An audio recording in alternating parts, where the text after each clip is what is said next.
Hi friends, I'm back and I'm here to read chapter 2 of Haunted Castle on Hallows Eve, the book that you guys voted for. So we already read chapter 1 and you can think about what was from chapter 1 that we could retell the details. We know that there are two main characters in this book. Their names are Annie and Jack. They are brother and sister. They are just getting in the treehouse and they are transporting somewhere. We don't know where yet, but we are about to find out, hopefully, in chapter 2. So here I go. Chapter 2 is called The Heart of the Oak. Jack opened his eyes. A chilly wind blew into the treehouse. Oak leaves stirred around the outside window. "Look, we have our costumes," said Annie. "I'm not a princess or a vampire." Jack looked at their clothes. He was wearing a knee-length tunic and tights. Annie was wearing a long dress with an apron. "Camelot costumes," Jack said softly. They looked out the window together. They were high in a huge oak tree in a thick forest. The afternoon sun was low in the autumn sky. "So what do we do now?" said Jack. "The invitation said we're supposed to meet Marilyn in the heart of the oak," said Annie. "Yeah, but what does that mean?" said Jack, scowling. "The heart of an oak?" "Let's go down and try to figure it out," said Annie. She carefully placed the invitation in the corner of the treehouse. Then she and Jack climbed down the rope ladder. They stepped onto the leafy ground. In the fading daylight, they began circling the base of the giant oak. They walked all the way around until they came to the rope ladder again. "We're back where we started," said Jack. "We never found the heart." "Wait a minute," said Annie. "What's that?" She pointed to a long, thin crack in the bark of the tree trunk. A silver of light seemed to be coming from the crack. Jack touched the bark around the light. He pushed. The crack got bigger. "It's a secret door," said Jack. He pushed harder. Creak. A tall, narrow door swung into the tree. Light streamed from inside. "We found it," whispered Annie. "The heart of the oak." Jack nodded. "Let's go in," said Annie.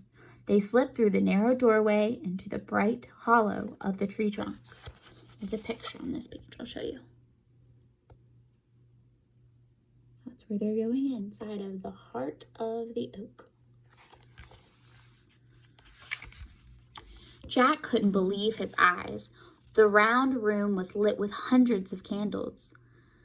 Shadows danced on the curved brown walls. "This isn't possible," thought Jack. "The heart of the oak seems much bigger than the tree itself." "Welcome," said a deep, whispering voice. They turned around and saw an old man sitting in a carved wooden chair. He had a long white beard and wore a red cloak. "Hi, Marilyn," said Annie. "Hello, Annie. Hello, Jack. It is good to see you again," the magician said. "I am grateful for the help you gave us on Christmas Eve in Camelot. Now Morgan and I believe you might be able to help us again." "We'd love to," said Annie. "The whole future of our kingdom depends upon your success," said Marilyn. "Are you sure you want us?" Jack asked. "I mean, we're just kids." "You have passed many tests for Morgan," said Marilyn. "Are you not master librarians and magicians of everyday magic?" Jack nodded. "Yes, we are," he said. "Good. You will need all your skills on this mission. You will also need a helper and guide from our world, the world of magic and legend." "Are you coming with us?" asked Annie. "No," the magician said. "Your guide shall be one much younger than I. He is in my library now. Yesterday, he brought me some books I had requested from Morgan's library." Marilyn rose from his chair. "Come," he said, leading them to a door in the curved wall. He opened it and stepped into another room. Jack and Annie followed him. The musty room was filled with scrolls and ancient-looking books. Sitting on the floor was a boy about 11 or 12 years old. He was reading by the light of a lantern. "Your helper and guide," Marilyn said to Jack and Annie. The boy looked up. He had a friendly, freckled face and dark, twinkling eyes. He broke into a big grin. "Arf, arf," he said. "Teddy!" cried Annie. Jack couldn't believe it. Their helper was the young sorcerer who was training as Morgan's apprentice. Marilyn, for once, looked surprised. "You already know each other?" he asked. "Yes, we met a while ago, when I accidentally changed myself into a dog," said Teddy. "Morgan wanted to teach Teddy a lesson," explained Annie. "So he sent him with us on 4 treehouse journeys before she changed him back into a boy. He saved us on the Titanic, and he saved us from a buffalo stampede, and a huge tiger in India," said Jack, "and a forest fire in Australia." That's a picture. There's Teddy, Annie, and then that's Jack and Marilyn. "Wonderful journeys indeed," said Marilyn. "I am glad you are already friends. Your journey may help you on this mission." "What is our mission?" asked Annie. "We are now in one of the most outlying realms of Camelot," said Marilyn. "Beyond these woods lies the castle of a duke." He leaned forward as if he were about to tell them something really scary. "It will be your mission," he said, "to bring order to the duke's castle." Marilyn sat back in his chair. His gaze was calm, but a fierce light shone on his face. "Bring order to a castle," thought Jack. "Is that all?" "Who messed it up, sir?" asked Annie. "You will find out soon enough," said Marilyn.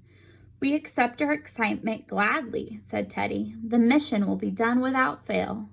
Marilyn fixed his eyes on Teddy. "Perhaps," he said, "but a warning, my boy. You are hasty and careless with your magical rhymes. On this mission, you must choose all of your words wisely." "Indeed I will," said Teddy. Marilyn turned to Jack and Annie. "And a warning to you," he said. "You are about to enter a tunnel of fear. Proceed onward with courage, and you will come out into the light." "Tunnel of fear?" thought Jack. Marilyn picked up the lantern and handed it to Teddy. "The Duke's castle lies to the east. Go quickly," he said. "Order must be restored as soon as possible." Teddy nodded at Marilyn. Then he turned to Jack and Annie. "To the Duke's castle," he said, and he led them out of the heart of the oak. And that leads us to chapter 3, where we will see what happens next in this text. So just think about this chapter, the new characters that we met in the chapter, and how our story has grown from chapter 1. And we'll talk more about that later. All right, I'll see you guys later.